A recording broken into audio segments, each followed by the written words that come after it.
Today in the focus group we're going to discuss about Islam, and today with us we have Claudia, Edu and Marc to talk about it. So, well, first of all, first question, is Islam compatible with democracy? What do you think? Okay, it's a very interesting question.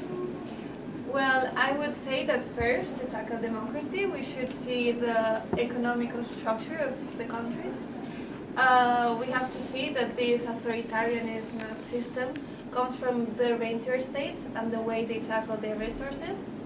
The rentier states means that they produce oil and all their revenues are based on that. So they provide subsidies to the population that are comfortable, so they don't seek or pursue any type of change. What do you think? Well, I think they are not ready at all for democracy. It's been proven. They have wars, civil wars, or wars between them. They cannot manage by themselves. So it's not about rentier states, it's about underdeveloped states. And I think that both economically and socially they are strongly underdeveloped.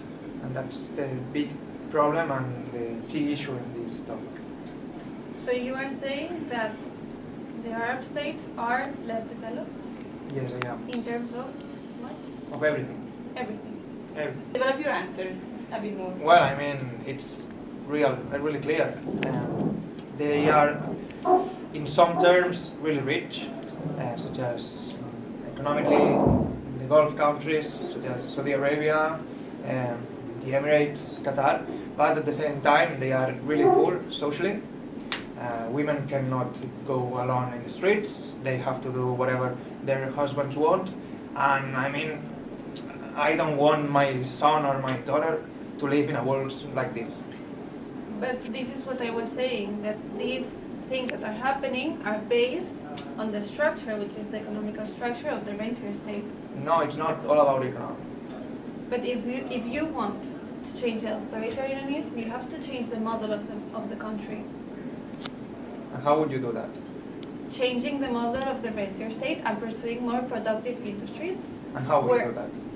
Well, as I have told you, changing the oil focus of the economy to other industries more productive that would ensure more accountability of all the model, and as well implementing the taxation models like in the European states or the Western states. Well, I think that's not possible in Islam because it's all about religion. It's not about religion. We have examples in Muslim states such as Tunisia and Lebanon. And Lebanon, examples like Tunisia and Lebanon that are democracies thanks to the Arab Spring. Yeah, but I mean, you are going to a more economic point of view that it's out of the question. I mean, we were talking about how democracy can be applied, and the problem here is what we understand by democracy and which are the values of democracy. And maybe we are wrong thinking about that some values of democracy from a Western point of view are the values that should be applied to all around the world.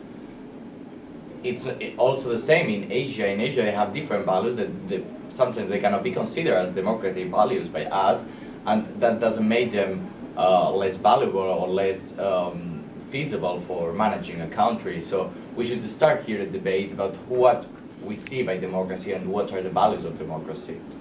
Exactly. For me, the values of democracy starts with accountability, and that the citizens have something to say about the governability of the country. So accountability is the first step.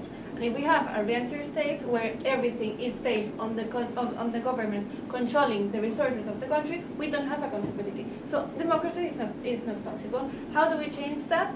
Gradually changing to other economic models. And what about those countries that are not rentier states? Well, all the region is based on a specific dynamic. All the region? Changing the dynamic would change the models of these countries. And I totally agree with you with the idea that the values we see as democratic are not closed. So, for example, having a state with religion doesn't mean that it's not democratic. It just means it's another type of democracy. I don't think so. So, Please. Oh. I think the best example is Egypt, where there's a military government, which is not democratic at all, and it's not a rentier state. So how would you change that? Because they have in common with other countries the religion, not the state model.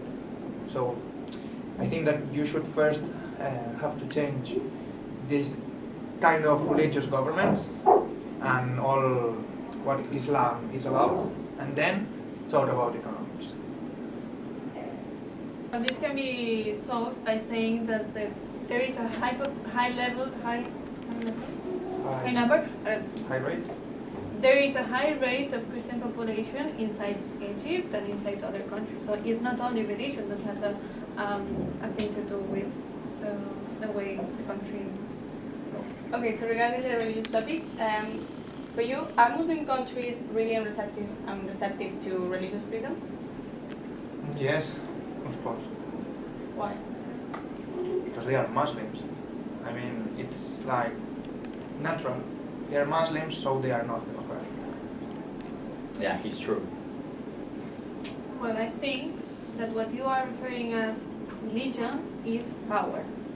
No. I'm talking about Allah and all this stuff they do. The way that the governments use religion to hide the power interest underneath it, that's what we're talking about. So they don't kill people. There's no jihad, there's no Sharia law. Who is killing people? The Muslims. The Muslims, The like Muslims. a general collective, no? Yes. Well, she's also right, but What do you think about what Marc said, that the Muslims are not democratic and are violent? Well, I think that is a typical stereotype that everyone is saying about the Muslim community. But as we can see, there are other terrorist groups and other violence outside that community.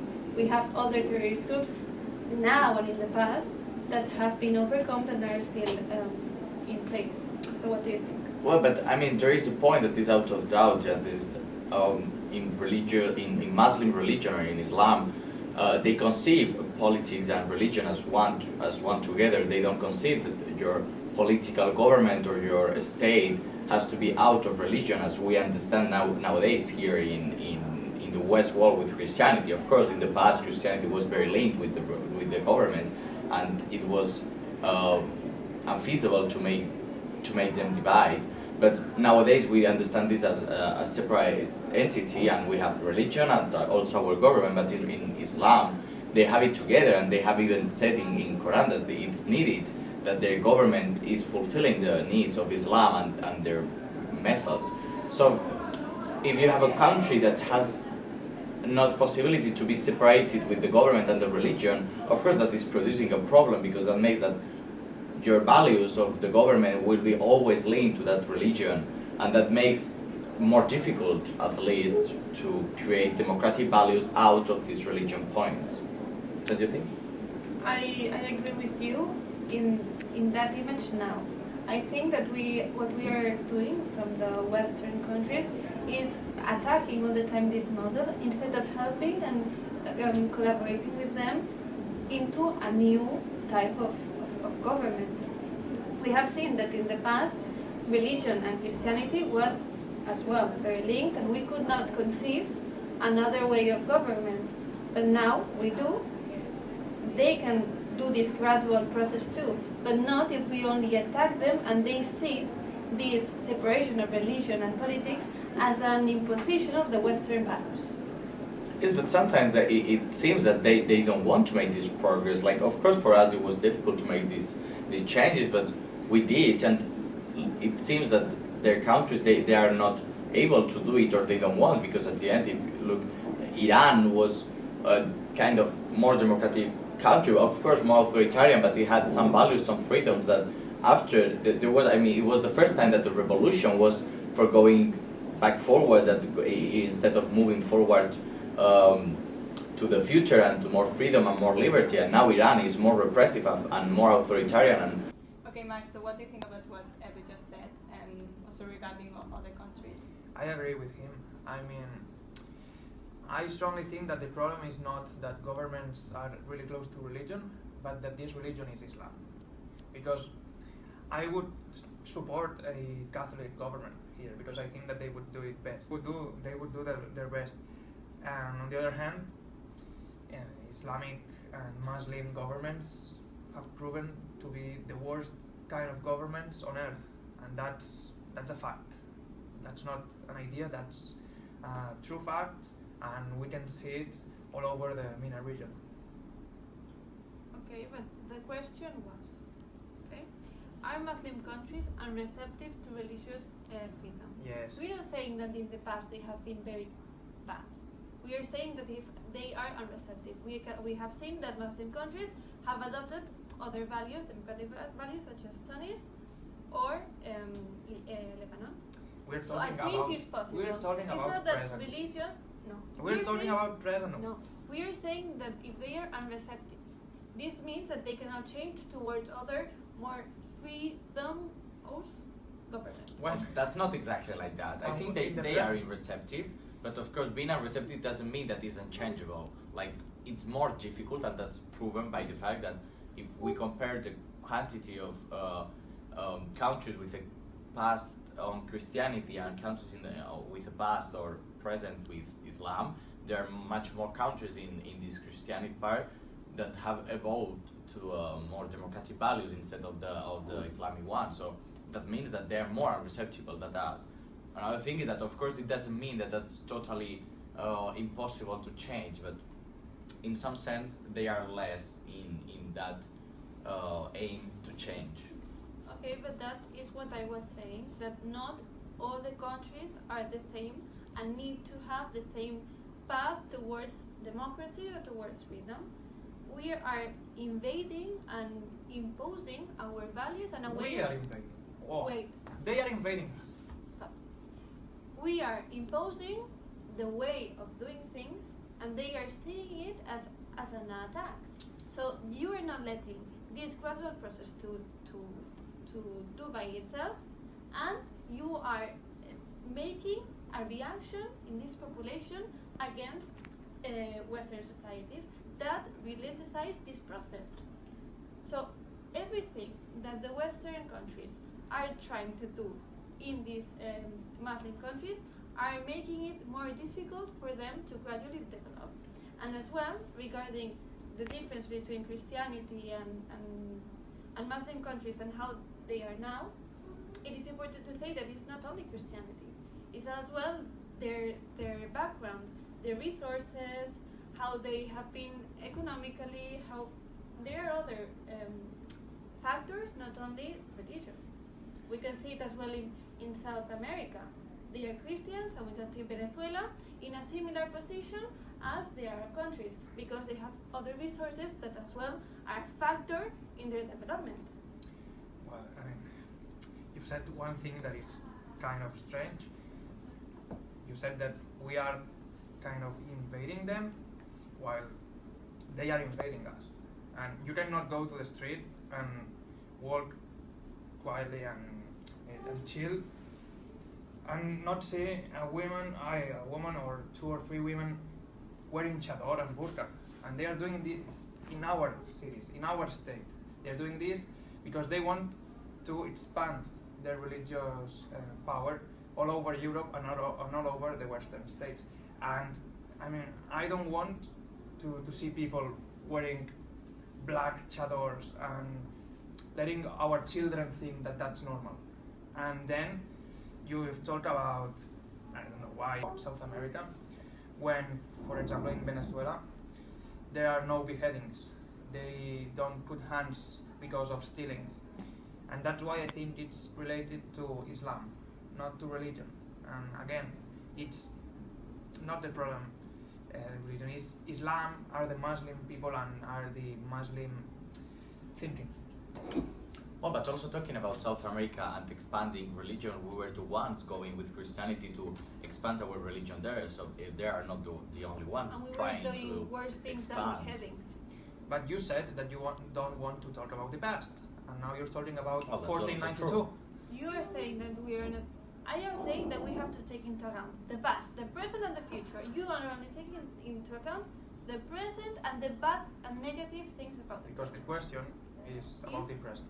No, it's about Oh, but the past is also influential in the present. Exactly. I don't We think cannot just see a picture and don't think about the other things. But let's talk about the past. Let's talk about the Alhambra. Let's talk about Al-Andalus. Let's talk about their will to invade us. And Well, it it's was nice, Alhambra. it was one of the most developed civilizations at that time. It was, but It was? but it is not.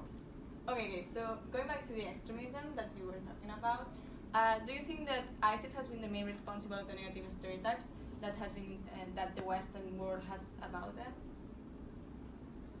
That's a difficult question. Well, because it's true that I think some stereotypes about Muslim people or Islam or Muslim countries, they were before, but all this fear and this hate for the Muslim people, the attacks, the Muslim people who is perpetrating these attacks is evolving to the all Muslim community. But well, at the end, if someone wants to be hateful towards Muslim community, they will be, and they will be always be, no matter what the attacks or what happens. I assume that most of the people that now they have this fear for Muslim people, they had it before, just that they didn't want to show it so clearly because they thought that was wrong to show it, that now they can more freely. It's like here in Spain we have the Basque people, and no one was thinking more that all Basque people were terrorists or they were frightening because there were the attacks of ETA. So yeah, I think it can have some value in the fear towards Muslim community. So you think that there has been a rise of Islamophobia? Yeah, of course. Yeah, I mean, it's a good question, but let's don't forget that ISIS is a pretty new phenomenon. And before ISIS, there was Al Qaeda and all kind of terrorist groups that maybe we don't know their names, but Taliban's and all these kind of people.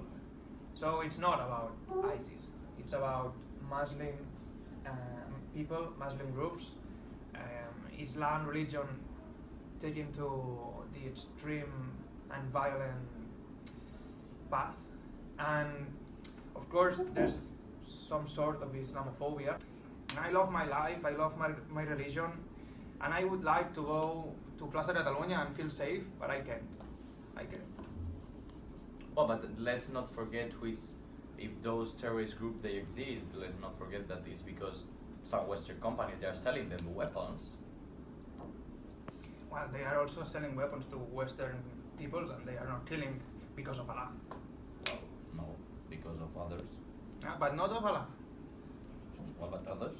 Marc, do you have something to say? Yes, I was going to say that there are as well extremist religious groups, not only in Islam but in Christianity too, and we have seen it throughout history. And as well, referring to the Al Qaeda, Taliban, we, the Western societies, have had an active role in creating and reproducing that kind of groups. So we don't have to forget our past in creating the problem and now saying, okay, we have to destroy and that's it. Well, but because they wanted, because we gave him the weapons when they wanted to kill. That's true. But with what purpose? Maybe they were crazy. No? But we have also persecuted people here. Okay, so do you think, Wow. You're insulting a lot of people here. okay, so do you think that this situation has affected our country, Spain, in some terms? Yes, of course. No. I'm not sure. So why do you think not, first of all? I think Islam hasn't directly affected Spain. I think the terrorist groups have affected Spain in their actions, but Islam is not something that affects you personally. They are not imposing anything to you. Because I was not in La Rambla. But that no, Oh, no, that was was not 17th. Islam. That were people, extremist people. On that- behalf of Islamic purposes. If I'm a crazy person that I am saying that I am on behalf of you, it has nothing to do with Islam. It's the perception they have of Islam, Okay. and it's not of the majority. ISIS has nothing to do with Islam. That's the level. The terrorist attacks are not only to the Western societies. Terrorist groups that are also in their countries and are affecting, first of all, their societies. And as well, Islamophobia is contributing to a situation where Muslims cannot live in the Western countries. This Islamophobia is hiding the benefits of a multicultural and diverse society. And we're not seeing that. And we're not taking the opportunity that this is giving us. Going back to her question, because you have an answer, perspectives are really bad, as Edu said. And it will be really bad until any kind of strong leader wins the election, since we need a strong leader like Marine Le Pen, able to say the truth and to fight for our rights. And nowadays, if Xavier Garcia Albiol or someone like him doesn't win, we have no opportunities, and that's a shame. Shame for all of us. So you think that this is affecting the elections? I mean, I will vote in this way. What do you think? I disagree with you, Mark, and I think you don't have the capacity to understand what I have to Please. say. So that's Please. I mean, let's be polite. Guys, this is the end of the debate. Thank you so much for coming and collaborating with us. So as we have seen, we have talked about Islam. We have seen many different points of view. Some agree and some disagree between them. So thank you so much